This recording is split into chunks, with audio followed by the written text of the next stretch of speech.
வணக்கம் நண்பர்களே. ஜெயா டிவியின் நேர்முகம் நிகழ்ச்சியில் உங்களை இன்று மீண்டும் சந்திப்பதில் மிகுந்த மகிழ்ச்சி.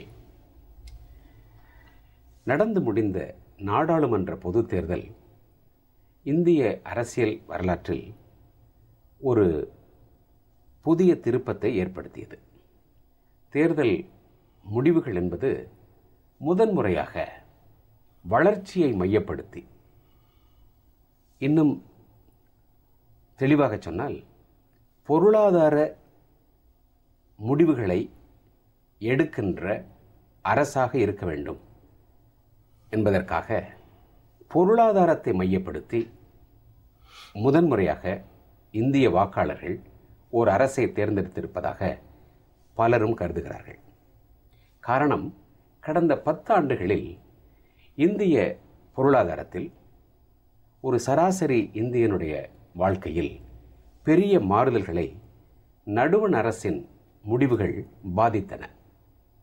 3 நிகழ்வுகள் இந்திய பொருளாதாரத்திற்கு கடந்த 10 ஆண்டுகளில் நிகழ்ந்திருக்கின்றன. அந்த 3ம் மிக மோசமான விளைவுகளை ஒவ்வொரு இந்திய குடிமகனுக்கும் ஏற்படுத்தின. ஒன்று, நம் நாட்டினுடைய கரண்ட் அக்கவுண்ட் டெபிசிட், நடப்பு கணக்கில் பற்றாக்குறை பல மடங்கு உயர்ந்தது. அதன் காரணமாக ரூபாய் மதிப்பு வீழ்ச்சியடைந்தது. அதன் காரணமாக இருக்கின்ற ரூபாய் அப்படியே இருக்க, வாங்குகின்ற பொருளும் அளவில் அப்படியே இருக்க, கொடுக்கின்ற தொகை மட்டும் கூடுதலாகி போயிற்று. அந்த கரண்ட் அக்கவுண்ட் டெபிசிட் மிகப்பெரிய பாதிப்பை ஏற்படுத்திற்று. இரண்டாவது, பணவீக்கம். பொருள்களின் விலை தாறுமாறாக உயர்ந்தது. பல நாடுகளில் 2 விழுக்காடு 3 விழுக்காடு என்றுதான் பணவீக்கம் இருந்தால், நம் நாட்டில் அது 13 விழுக்காடு 15 விழுக்காடு என்று உயர்ந்து போயிற்று.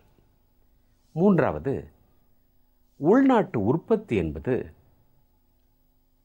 லட்சக்கணக்கானோருக்கு, கோடிக்கணக்கானோருக்கு வேலை வாய்ப்பை தருகின்ற, வருமானத்தை தருகின்ற தொழிற்சாலை உற்பத்தி, விவசாய உற்பத்தி போன்றவையெல்லாம் 4 விழுக்காடு 5 விழுக்காடாக, வளர்ச்சி என்பது 5 விழுக்காடாக குறைந்து போயிற்று. எந்த ஒரு நாட்டில் எந்த ஒரு முயற்சியையும் மேற்கொள்ளாவிட்டாலும் கூட அந்த நாடு 3 விழுக்காடு 4 விழுக்காடு வளரத்தான் செய்யும். அதை போன்ற ஒரு வளர்ச்சியைத்தான் நாம் கண்டோமே தவிர, முயற்சியால் முன்னேறுகின்ற வளர்ச்சியை இந்த நாடு கடந்த 10 ஆண்டுகளில் காண தவறிவிட்டது. குறிப்பாக 2007-8க்கு பிறகு இந்த 3ம் நம் ஒவ்வொருவருடைய வாழ்க்கையையும் புரட்டி போட்டுவிட்டன. இப்பொழுது புதிய அரசு அமைந்திருக்கிறது. இந்த 3ன் காரணமாகத்தான் இந்த புதிய அரசே ஏற்பட்டிருக்கிறது. புதிய அரசு, புதிய பிரதமர் ஒரு அறிவிப்பினை செய்திருக்கிறார். கசப்பு மருந்தை சாப்பிட வேண்டிய நேரம் வந்துவிட்டது என்று. யாருக்கு கசப்பு மருந்து? கசப்பு மருந்தை சாப்பிடுவதற்கென்றே சிலரா, இனிப்பை சாப்பிட்டு வாழ்வதற்கென்றே பலரா? என்ன அந்த கசப்பு மருந்து என்ற கேள்வி எழுகிறது. இந்த கசப்பு மருந்து ஒரு கனவு பட்ஜெட்டை தரப்போகிறதா, எதிர்காலத்திலாவது தருமா என்ற கேள்வியும் எழுகிறது. இதை பற்றி இன்றைக்கு பேசப்போகிறோம். பல பட்ஜெட்டுகள் உருவாவதற்கு ஒத்தாசை செய்த, உதவி செய்த பத்மஸ்ரீ நண்பர் மனோகர் சௌத்ரி இந்த நிகழ்ச்சியில் நம்மோடு பேச வந்திருக்கிறார். பத்மஸ்ரீ மனோகர் சௌத்ரி அவர்களை இந்த நிகழ்ச்சியில் உங்களுக்கு அறிமுகம் செய்வதில் மகிழ்ச்சி அடைகிறேன். வணக்கம். வணக்கம். இந்திய பொருளாதாரத்தை பற்றிய ஒரு 5 நிமிட வெள்ளை அறிக்கையை உங்களை தர சொன்னால் என்ன சொல்வீர்கள்? இன்றைய இந்திய பொருளாதாரம் பற்றி என்ன சொல்வீர்கள்? நீங்கள் குறிப்பிட்டது போல கடந்த 5 வருட காலத்தில் இந்திய பொருளாதாரம் ஒரு சரிவை, ஒரு வீழ்ச்சியை சந்தித்ததன் காரணமாக எதிர்காலத்தை பற்றி இருந்த கனவுகள் சிதைந்து போயின. இந்திய மக்களுக்கு, அதுவும் இளைய தலைமுறை சார்ந்தவர்களுக்கு ஒரு ஒளிமயமான எதிர்காலம் அமையும் என்று ஒரு எண்ணம் இருந்தது. அது கலைந்து போயிற்று. அதற்கு முக்கிய காரணம் நீங்கள் சொன்னது போல உற்பத்தி துறையையும் சரி, விவசாயத்துறையும் சரி நாம் அதை பண்படுத்தவில்லை, வளர்ச்சி பாதையிலே கொண்டு செல்லவில்லை. இந்த சேவைத்துறை சர்வீஸ் செக்டார் அது அரசாங்கத்தினுடைய ஆதரவின்றே வளர்ந்துவிட்ட ஒரு துறை. ஆனால் உற்பத்தி துறைக்கும் விவசாயத்துறைக்கும் அரசாங்க கொள்கைகள், அதனுடைய முடிவுகள் மிகவும் பலம் தருவதாக இருந்திருக்க வேண்டும். அந்த வாய்ப்பினை சென்ற அரசாங்கம் தவற விட்டுவிட்டது. அது மட்டுமன்றி ஏற்றுமதி இறக்குமதி அதனுடைய ரேஷியோ பார்த்தோம்னாக்கா ஏற்றுமதி மிக குறைந்து போய்விட்டது, ஆனால் இறக்குமதி அதிகமாகிவிட்டது. அதாவது தவிர்க்க முடியாத இறக்குமதியான ஆயில் அல்லது கோல் அதை விட்டுவிடுவோம், தங்கம். தவிர்க்க முடியக்கூடிய கச்சா பொருட்கள், இந்த கேபிட்டல் கூட்ஸ், அதை உள்நாட்டிலேயே உற்பத்தி செய்யக்கூடிய வாய்ப்பு இருந்தும் அதற்கான எந்த முயற்சியும் எடுக்காமல் இறக்குமதி தான் செய்ய வேண்டும் என்ற நிலைக்கு தள்ளப்பட்டதனால்தான் இந்த கரண்ட் அக்கவுண்ட் டெபிசிட் ஆகட்டும், ரூபாயினுடைய மதிப்பு சரிவாகட்டும். அதாவது 20 ஆண்டுகளுக்கு முன்னால் இந்திய ரூபாயை அமெரிக்காவோடு ஒப்பிட்டு டாலரோடு ஒப்பிட்டால் 31 ரூபாய், இன்றைக்கு அது 61 ரூபாய். அதே மாதிரி எல்லா நாடுகளினுடைய கரன்சியையும் ஒப்பிட்டு பார்த்தால் 20 வருடங்களுக்கு முன்னால் இருந்தது இப்பொழுது 2 மடங்காக ஆகியிருக்கிறது. நாம் அந்த அளவுக்கு சரிந்து இருக்கிறோம். அதே மாதிரி பணவீக்கம், தேவையான பொருட்கள், அடிப்படை பொருட்கள் கூட சப்ளை டிமாண்ட் ரேஷியோ மானிட்டரே பண்ணலை. அதில் ஸ்டோரேஜ், வேர் ஹவுசிங், அதாவது உற்பத்தி செய்யப்படுகின்ற விவசாய பொருட்கள் கூட 30 விழுக்காடு பயன்படுத்தப்படாமல் வீணாக போகின்ற அளவிற்கு தான் நம்மளுடைய ஸ்டோரேஜ் கெப்பாசிட்டி எல்லாமே. இன்னொரு முக்கிய காரணம், கடந்த 3 ஆண்டுகளாக மத்திய அரசாங்கத்திலே எந்த ஒரு மிக முக்கியமான முடிவுகளும் எடுக்கப்படவே இல்லை. அதைத்தான் பாலிசி பேரலிசிஸ் என்று கூட சொன்னார்கள். அந்த ஒரு முடக்கமும் ஒரு தேக்க நிலையை கொண்டு வந்ததற்கான ஒரு முக்கிய காரணம். ஸோ இதன் அடிப்படையில் தான் இந்திய பொருளாதாரம் ஒரு சரிவை கண்டது. நல்ல வாய்ப்பு, ஏனென்றால் இந்தியாவிற்கு நல்ல மனித வளம் இருக்கிறது, இயற்கை வளங்கள் இருக்கின்றன. ஆனால் அதை வழிநடத்தி செல்கின்ற ஒரு நல்ல தலைமை இல்லாத ஒரு பரிதாபமான காரணத்தினால் இந்திய பொருளாதாரம் வளர்ச்சிக்கு பதிலாக வீழ்ச்சியை அடைந்தது என்றே சொல்ல வேண்டும். இந்த வீழ்ச்சியினுடைய பரிமாணங்கள் என்ன? அதாவது அந்த வீழ்ச்சியின் காரணமாக என்ன ஆகிவிட்டது என்றால், நிறைய திட்டங்கள் முடக்கப்பட்டு விட்டன. அந்த அப்ரூவல்ஸ், இதுதான் இன்றைக்கு நிலைமை. பல்வேறு காரணங்களால ஒரு சராசரி மனிதனுடைய பொருளாதார வாழ்வு பாதிக்கப்படுகிறது. அதில் குறிப்பாக குளோபலைசேஷன் வந்த பிறகு, உலகமயமாக்கல், தாராளமயமாக்கல் வந்த பிறகு செய்யாத தவறுகளுக்காக ஒரு very vulnerable sector of the society கடுமையாக பாதிக்கப்படுகிறது. இந்த புறத்தாக்குதல்கள் அன்றி அகத்தாக்குதல்கள், இன்டர்னல் ஃபேக்டர்ஸ் நம்முடைய வளர்ச்சிக்கு தடையாக இருந்தது. இந்த கடந்த 10 ஆண்டுகளில் இன்டர்னல் ஃபேக்டர்ஸ் என்று சொன்னால் என்னென்ன காரணமாக நம்முடைய வளர்ச்சி நின்று போனது? குறிப்பாக இந்த வங்கிகள் வெவ்வேறு துறைகளுக்கு லெண்டிங் சப்போர்ட் தர வேண்டும். அதில் ப்ரையாரிட்டி செக்டார்ஸ், நான் ப்ரையாரிட்டி செக்டார்ஸ் என்று உள்ளது. இப்போ ப்ரையாரிட்டி செக்டார்ஸ்னாக்கா அந்த எலக்ட்ரிசிட்டி, பவர் ஜெனரேஷன், அந்த துறையை சொல்லலாம். அதே மாதிரி ரோட்ஸ், பிரிட்ஜஸ், ஃப்ளைஓவர்ஸ், ஏர்போர்ட்ஸ், அதுவும் சொல்லலாம். உற்பத்தி துறை, அதையும் சொல்லலாம். இந்த துறைகளுக்கான அந்த லெண்டிங் சப்போர்ட், இப்போது வங்கியினுடைய வராத கடன்கள் பார்த்தீங்கன்னாக்கா கிட்டத்தட்ட 1.5 லட்சம் கோடி வராத கடனாக இருக்கிறது அனைத்து வங்கிகளையும் பார்க்கின்ற பொழுது. ஆனால் அதனால் நாங்கள் கடன் தருவதையே நிறுத்திவிடுவோம் என்பது ஒரு தவறான கொள்கை. கடுமையான முடிவை எடுக்க வேண்டும், ஆனால் அதை எங்கெங்கே அமுல்படுத்த வேண்டும், யாரை அது பாதிக்கக்கூடாது என்பதில் நாம் தெளிவாக இருக்க வேண்டும். நான் பெர்ஃபார்மிங் அசெட்ஸ் அப்படின்றது ஒரு ஜெனரலைஸ் பண்ணாமல், ஸோ இந்த ப்ரையாரிட்டி செக்டாருக்கு, நாட்டின் பொருளாதார வளர்ச்சிக்கு தேவையான துறைகளுக்கு வங்கிகளினுடைய அந்த லெண்டிங் சப்போர்ட்டை ஸ்ட்ரென்தன் பண்ணணும். அதே மாதிரி இந்த எக்ஸ்போர்ட்ஸ் அண்ட் எம்ப்ளாய்மெண்ட் ஆப்பர்ச்சுனிட்டிஸ் எங்கெல்லாம் இருக்க முடியுமோ, ஏன்னா உற்பத்தி துறையை வந்து நாம் அரசாங்கம் வந்து சப்போர்ட் செய்தால் வேலை வாய்ப்புகள் பெருகும். இரண்டாவதாக டொமஸ்டிக் கன்சம்ஷனும் அதிகரிக்கும். இப்போ சீனாவிற்கும் இந்தியாவிற்கும் மிக முக்கியமான வித்தியாசம் என்னவென்றால், சீனாவில் உற்பத்தி துறை தான் பெரும்பான்மையாக பொருளாதாரம் நம்பி இருக்கிறது.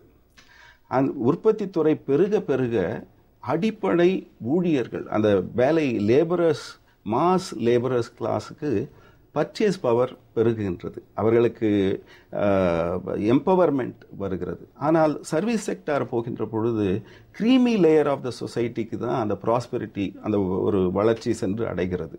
ஸோ அந்த வித்தியாசத்தை நாம் மனதிற்கொண்டு சைனாவை ஒரு போட்டியாக மட்டும் நினைக்காமல் இந்த மாதிரி நல்ல விஷயங்களை எடுத்து நாம் அமுல்படுத்த வேண்டும். அந்த மாதிரி செய்தால் வேலை வாய்ப்பும் பெருகும். அதே மாதிரி மாஸ் லேபரர்ஸ்க்கு ஒரு எம்பவர்மெண்ட் கிடைக்கும். அவங்க பர்ச்சேஸ் பவர், ஒரு பர் கேபிட்டா இன்கம் பெருகி அவர்களால் பொருள்களை வாங்கக்கூடிய சக்தி பெருகும்.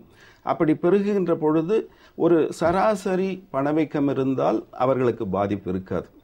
இது மாதிரி எல்லா வகையிலுமே நாம் வந்து முன்னேறுவதற்கு இந்த மாதிரி ஒரு அணுகுமுறை மத்திய அரசாங்கத்திற்கு தேவை. கடந்த சில ஆண்டுகளாக இது இல்லை, கடந்த ஆண்டுகளாக இல்லை. அதனால தான் நாம் பின்தங்கி செல்ல வேண்டிய ஒரு துர்பாகியமான ஒரு சூழ்நிலை.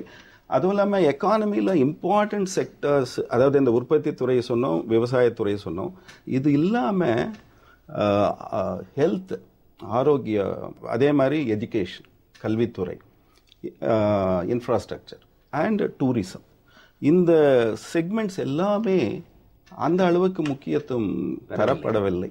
ஏன்னா உலக அரங்கில் இந்தியாவினுடைய ஹெல்த் கோஷன்ட் எடுத்துக்கிட்டா, அதாவது மால் நியூட்ரிஷன் ஆகட்டும், சைல்டு மார்டாலிட்டி ஆகட்டும், இன்ஃபெர்டிலிட்டி, இது மாதிரி எத்தனையோ பிரச்சனைகள். தமிழகத்தை ஒரு முன்மாதிரி மாநிலமாக கூட எடுத்துக்கலாம். ஏன்னா ஹெல்த், சுகாதாரத்துறையில் தமிழகம் நிறைய புரட்சிகளை செய்திருக்கிறது.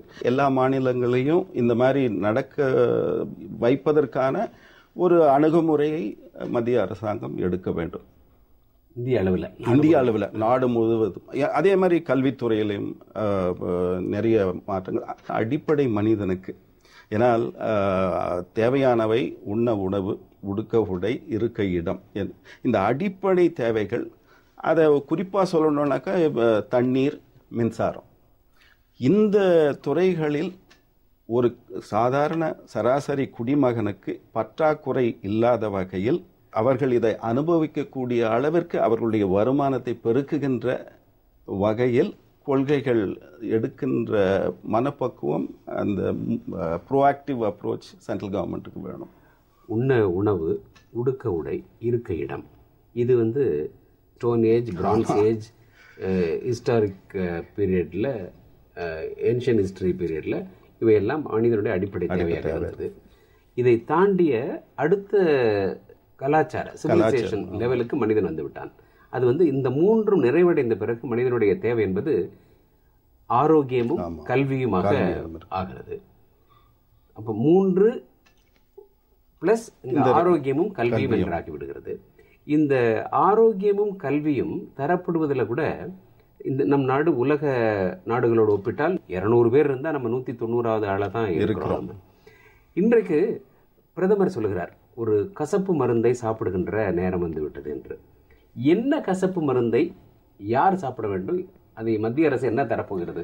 அவர் கசப்பு மருந்து என்று சொல்வதை குறிப்பிட்டு சொல்ல வேண்டும் என்றால், இப்போ அதிகாரத்தில் இருப்பவர்கள் முடிவுகளை எடுக்காமல் இருக்கின்ற தேக்க நிலையை மாற்ற வேண்டும். அதனால தான் பார்த்தீங்கன்னாக்கா அவர் பியூரோக்ரஸியோட ஒரு மீட்டிங்கும், ஹை லெவல் மீட்டிங்கும் வச்சு, you have to perform, you have to deliver, நீங்கள் முடிவுகளை குறித்த காலத்தில் எடுக்க வேண்டும்.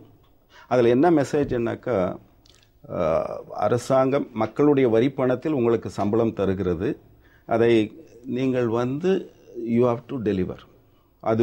அது ஒரு கசப்பு மருந்தாக நான் நினைக்கிறேன். ஏனென்றால் இல்லைன்னா அதனுடைய விளைவுகள் நீங்கள் சந்திக்க வேண்டும் என்கின்றதை மறைமுகமாக சொல்லுகிறார். இரண்டாவது வந்து இந்த பல்வேறு துறைகளில் அமுல்படுத்த வேண்டிய திட்டங்கள் தேக்க நிலையில் இருப்பதற்கான அந்த பாட்டில் நெக்ஸை ஐடென்டிஃபை பண்ணி ரிமூவ் பண்ணணும். அந்த கவர்மெண்ட்டில் அக்கௌண்டபிலிட்டி அண்ட் டிரான்ஸ்பரன்சி. ஸோ இந்த ஒரு நிலையைத்தான் அவர் கசப்பு மருந்தாக சொல்லுகிறார். அது ஒன்று. ரெண்டாவது, இந்த சப்சிடிஸ், நிறைய விஷயங்களில் சப்சிடிஸ், அதாவது ஃபெர்டிலைசர் ஆகட்டும், அதாவது தேவையான துறையில் சப்சிடி இருக்கலாம். பட் ஆனால் அளவுக்கு அதிகமாக இருந்தாலும் அதனுடைய மதிப்பு தெரியாமல் அதை எப்படி அளவோடு பயன்படுத்த வேண்டும் என்கின்ற ஒரு எண்ணமும் இல்லாமல் அது வீணாகக்கூடிய ஒரு சுச்சுவேஷனில் நம்ம இருக்கிறோம். அதனால் இந்த சப்சிடிஸ் கொஞ்சம் கட் பண்ணுவாங்கன்றது நான் நினைக்கிறேன். அதே மாதிரி பல்வேறு யூட்டிலிட்டிஸ், பப்ளிக் யூட்டிலிட்டிஸ் ஆகட்டும், சர்வீசஸ் ஆகட்டும், அதில் கட்டணங்கள் உயர்த்தப்படும் என்று நான் நினைக்கிறேன். உதாரணத்துக்கு இப்போது ரயில்வே பயண கட்டணங்கள் உயர்த்தப்பட்டிருக்கிறது. இதெல்லாம் தான் அவர் கசப்பு மருந்து என்று சொல்கிறார் என்று நான் கருதுகின்றேன். இந்த கசப்பு மருந்து எத்தனை ஆண்டுகளுக்கு இருக்கும் இன்றைய நிலையில்? இப்போ 60 மாதங்கள் இவர்கள் ஆட்சியில் இருக்க போகிறார்கள். முதல் 2 வருடங்களில் இது போன்ற நடவடிக்கைகள் இருக்கும் என்று நான் கருதுகின்றேன். முதல் 2 ஆண்டுகளில் இது போன்ற சீர்திருத்தங்கள், ஒரு டஃப் மெஷர்ஸ் எடுக்கப்பட்டால் அதனுடைய பலன் வருவதற்கு 3ஆம் ஆண்டு, 4ஆம் ஆண்டு, 5ஆம் ஆண்டில் அதை இம்ப்ளிமெண்ட் செய்து அதனுடைய பலனால் இந்திய பொருளாதாரம் வளர்ச்சி பெறும் என்கின்ற ஒரு எண்ணத்தோடு இந்த அணுகுமுறையை அவர் வைத்திருக்கிறார் என்று நான் கருதுகின்றேன். பொருட்களுக்கான மானியத்தை குறைப்பது என்பது என்ன வகையான பொருட்கள், எந்த அளவுக்கான மானிய குறைப்பு என்ற கேள்வி வருகிறது. என்ன வகையான மானிய குறைப்புக்கு அரசு திட்டமிட்டிருக்கலாம்? ஃபியூவல், அந்த பெட்ரோல், ஆமாம், அதில் பயன்படுத்துகின்ற துறையை பொறுத்து ஒரு டிஃபரன்ஷியல் பிரைஸ் சிஸ்டம் கொண்டு வரலாம். அதே மாதிரி இப்போது உதாரணத்துக்கு இந்த ரயில் கட்டணத்தையே எடுத்துக்கொண்டால் எல்லாருக்கும் டிக்கெட் விலை உயர்த்துவதை விட சராசரி மனிதன் டிராவல் செய்கின்ற எக்கானமி கிளாஸ் பாதிக்காத வகையில் அந்த சுமையையும் ஹையர் கிளாஸுக்கு போடலாம். அந்த மாதிரி டிஃபரன்ஷியல் பிரைசிங் மூலியமாக சப்சிடியினுடைய கண்டென்ட்டை குறைக்கலாம். ரூபாயுடைய மதிப்பை அதிகபட்சமாக 55 ரூபாய் ஒரு டாலருக்கு என்ற அளவுக்கு அவது உயர்த்தவில்லை என்றால், அதே போல பணவீக்கத்தை ஒரு 6-7 விழுக்காடு அளவுக்காவது குறைக்கவில்லை என்றால், இந்த இரண்டையும் மையப்படுத்தி உற்பத்தியை ஒரு 7 விழுக்காடாவது 7-8 விழுக்காடாவது உயர்த்தவில்லை என்றால், நம்முடைய அன்றாட வாழ்வில் நாம் உணரக்கூடிய, அனுபவிக்கக்கூடிய ஒரு மகிழ்ச்சியான மாற்றத்தை ஏற்படுத்த முடியாது. அதற்கு என்ன நடவடிக்கைகள் இந்த அரசு எடுக்கணும்? பிரதம மந்திரியே ஒரு அறிக்கையில் சொல்லியிருக்காரு. அதாவது சென்ட்ரல் கவர்மெண்ட்டும் ஸ்டேட் கவர்மெண்ட்டும் கோஆர்டினேஷன் நாங்கள் முக்கியத்துவம் தருவோம். பொதுவாக வளர்ந்த நாடுகளை பார்த்தா 3 அதிகார மையங்கள் இருக்கும். ஒன்று ஃபெடரல் கவர்மெண்ட், அதான் சென்ட்ரல் கவர்மெண்ட். இன்னொன்று ஸ்டேட் கவர்மெண்ட். அப்புறமா அவங்க சிட்டி கவர்மெண்ட்டுன்னு சொல்கிறாங்க. ஏன்னா அங்கே எல்லாமே சிட்டியாக தான், அர்பனைஸ்டு. வேறஸ் நம்ம பஞ்சாயத்துன்னு வச்சுக்கலாம், அதாவது டிஸ்ட்ரிக்ட் லெவல் ஆர் பஞ்சாயத்துன்னு வச்சுக்கலாம். ஸோ இந்த 3 அதிகார மையங்களையும் எந்த அளவிற்கு ஒருங்கிணைத்து, அதாவது central government they have to strengthen the state governments by sharing more powers. அப்போ தான் இந்த சென்ட்ரல் ஸ்கீம்ஸ் ஒரு சக்ஸஸ்ஃபுல் இம்ப்ளிமெண்டேஷன் பண்ண முடியும், அதை அக்கௌண்டபிலிட்டி பண்ண முடியும். அதே மாதிரி state governments can operate through the panchayat, local panchayats. அப்போ தான் ஸ்டேட் கவர்மெண்ட்ஸ்க்கும் அந்த அக்கௌண்டபிலிட்டி என்ஷூர் பண்ண முடியும். ஏனென்றால் அந்த மாநில அரசுகளுக்கு அதிகாரத்தை வலுப்படுத்துவதன் மூலம் மத்திய அரசு திட்டங்கள் மிக வெற்றிகரமாக நடக்கும். அவர்களோடு இந்த பங்கீடும், இந்த அதாவது ஃபண்ட்ஸ் ஷேரிங்லையும் இன்னும் ஒரு பாசிட்டிவ் அப்ரோச்சோட மாநிலங்களுக்கு தேவையான நிதி வழங்குவதில் எல்லாவற்றிலுமே ஒரு ப்ரோஆக்டிவ், இந்தியா முழுக்க ஒருங்கிணைத்து அந்தந்த மாநிலத்தில் இருக்கின்ற பலத்தை பயன்படுத்தி கொண்டு பலவீனங்களை தவிர்க்க, அதாவது அதை ஓவர் கம் பண்ணுகின்ற அளவிற்கு சென்ட்ரல் கவர்மெண்ட் ஸ்டேட் கவர்மெண்ட்டை சப்போர்ட் பண்ணுற ஒரு அணுகுமுறை இருக்கும் என்று நான் கருதுகின்றேன். இன்னும் சில நாட்களில் புது பட்ஜெட் வந்துடும். ஆமாம். இந்த புது வரவு செலவு திட்டம் என்பது எதை மையப்படுத்தி இருந்தாக்க நாம் இன்றைக்கு சந்திக்கின்ற இந்த பொருளாதார நெருக்கடியை மாற்ற முடியும்? இந்த புது வரவு செலவு திட்டத்தில் என்ன இருக்கணும்னு நீங்கள் எதிர்பார்க்குறீங்க? அதாவது 2 வகையாக எதிர்பார்க்கலாம். ஒன்று வந்து மேக்ரோ லெவலில் இந்திய பொருளாதாரத்தை முன்னேற்றுவதற்கு என்னென்ன, அதாவது ஒரே பட்ஜெட்டில் எல்லாத்தையும் சாதிக்க முடியாது. இந்த பட்ஜெட்டில் அந்த ப்ரையாரிட்டி செக்டார்ஸ்க்கு, அதாவது இந்த சுகாதாரத்துறை, கல்வித்துறை, இந்த ரிஃபார்ம்ஸுக்கு தேவையான நிதி ஒதுக்கீடு, திட்டங்கள், ரிஃபார்ம்ஸ், அதை எதிர்பார்க்கலாம். இன்னொன்று, பிரைம் மினிஸ்டர் வந்து டாப் 10 ப்ரையாரிட்டிஸில் ஒரு ப்ரையாரிட்டி என்ன சொல்லியிருக்காருனாக்கா, இந்த கட்டுமான வசதி, இன்ஃப்ராஸ்ட்ரக்சருக்கும் அதனுடைய தேவையான இன்வெஸ்ட்மெண்ட்ஸ்க்கும் ப்ரையாரிட்டி கொடுக்கணுன்றது ஒரு முக்கியமான அம்சமாக சொல்லியிருக்கிறதுனால அது இன்ஃப்ராஸ்ட்ரக்சரை எதிர்பார்க்கலாம். ப்ளஸ் வேலை வாய்ப்பு அதிகரிக்கணும்னு, அதுக்கு உற்பத்தி துறை, விவசாயத்துறை வளர்ச்சி ஒரு முயற்சியாக இருக்கலாம். ஆனால் அதை விட முக்கியமானது என்னென்னா, இன்றைக்கு இருக்கின்ற இளைய சமுதாயத்திற்கு அந்த வாய்ப்புகளுக்கு ஏற்ற திறன்கள், technology skills, communication skills, language skills, அந்த மாதிரி அந்த ஸ்கில் செட்ஸ் அண்ட் நாலேஜ் கொடுக்கக்கூடிய அந்த ஆக்கப்பூர்வமான முயற்சிகள், அதற்கும் ஒதுக்கீடு. இது மாதிரி மேக்ரோ லெவலில் இது மாதிரி பார்க்கலாம். மைக்ரோ லெவலில் பார்த்தா, இப்போது வருமான வரி விலக்கு என்பது வந்து 2 லட்சம் ரூபாய் இருக்குது. அது வந்து ஒரு 5 லட்சம் வரைக்கும் வரி விலக்கு தரக்கூடிய ஒரு அணுகுமுறையை பார்க்கலாம். அதே மாதிரி அந்த வரித்துறையிலையும் கூட நிறைய ரீஃபண்ட்ஸ் எல்லாம் தேங்கி கிடக்குது. அதாவது ஒரு குடிமகனுக்கு வழங்கப்படக்கூடிய ரீஃபண்ட்ஸ் எல்லாம் முடக்கப்பட்டு விட்டு, ஏன்னா அவங்க டார்கெட்ஸு அதெல்லாம் பாதிக்கப்படும்ன்றதுனால அதெல்லாம் லிபரலைஸ் பண்ணக்கூடிய ஒரு சுச்சுவேஷன் பாலிசி. இன்னொன்று என்னன்னாக்கா, கடந்த 5 வருடங்களில் பார்த்தீங்கன்னா, ஏதாவது ஒரு வரி செலுத்துபவருக்கும் அரசாங்கத்திற்கும் ஏதாவது ஒரு டிஸ்பியூட் இருந்தால் அது கோர்ட்டுக்கு நீதிமன்றத்தில் செல்கின்ற பொழுது, நீதிமன்றம் வரி செலுத்துபவருக்கு சாதகமாக முடிவை சொல்லியிருந்தால் உடனே சட்டத்தை மாற்றி ரெட்ராஸ்பெக்டிவ் அமெண்ட்மெண்ட் கொண்டு வந்து நீதிமன்றத்தின் தீர்ப்பை செல்லா தீர்ப்பாக ஆக்கியிருக்கிறார்கள். இவர்கள் என்ன சொல்கிறார் என்றால், கொள்கை ரீதியாக நாங்கள் வந்து அது போன்ற மாறுதல்களை சட்டத்தில் கொண்டு வர மாட்டோம்.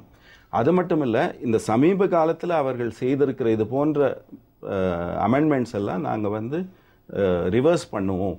பல வகைகளில் நாம் சில முன்னேற்றங்களை கண்டிருக்கிறோம். அது விடுதலை பெற்ற நாளில் இருந்ததுக்கும் இன்றைக்கும் நாம் சில வளர்ச்சிகளை பார்த்துருக்குறோம். அதை நம்ம அக்னாலேஜ் பண்ணி தான் ஆகணும். ஆமாம், அது பிரைமரிலி டியூ டு டெமோக்ரஸி தான். ஆமாம். சமத்துவத்தை நோக்கிய ரிமூவிங் இன்இக்வாலிட்டி என்பது ஒரு அரசினுடைய அடிப்படை கொள்கையாக இருக்கணும். ஒரு செக்டாருக்கு, அதாவது கார்ப்பரேட் செக்டாருக்கு, பெரும் பணக்காரர்களுக்கு, பெரும் முதலாளிகளுக்கு ஆதரவான கொள்கைகளும் மற்றவர்களை புறந்தள்ளுவதுமான கொள்கைகளுமாக எப்பொழுதுமே இந்த மத்திய அரசுகள் இருந்து வந்ததாக ஒரு கருத்து உண்டு. இந்த அரசும் அதே பாதையில் இருக்குமா? முதலாளிகள் அல்லது தொழில் துறையை சார்ந்தவர்களுக்கு ஊக்க திட்டங்கள் இருக்கும். அதாவது ஏன்னா முதலீடு செய்வதற்கான ஊக்க திட்டங்கள் இருக்கும். ஏன்னா ஒரு பர்டிகுலர் செக்டர், இப்போ உற்பத்தி துறையை வளர்க்கணும், அதில் இருக்கிற தேக்க நிலையை மாற்றணும்னாக்கா அதில் வந்து நம்ம இன்வெஸ்ட்மெண்ட் நிறைய அட்ராக்ட் பண்ணணும். ஸோ அதற்கு ஏற்ற சப்போர்ட்டிவ் மெஷர்ஸ் இருக்கும்.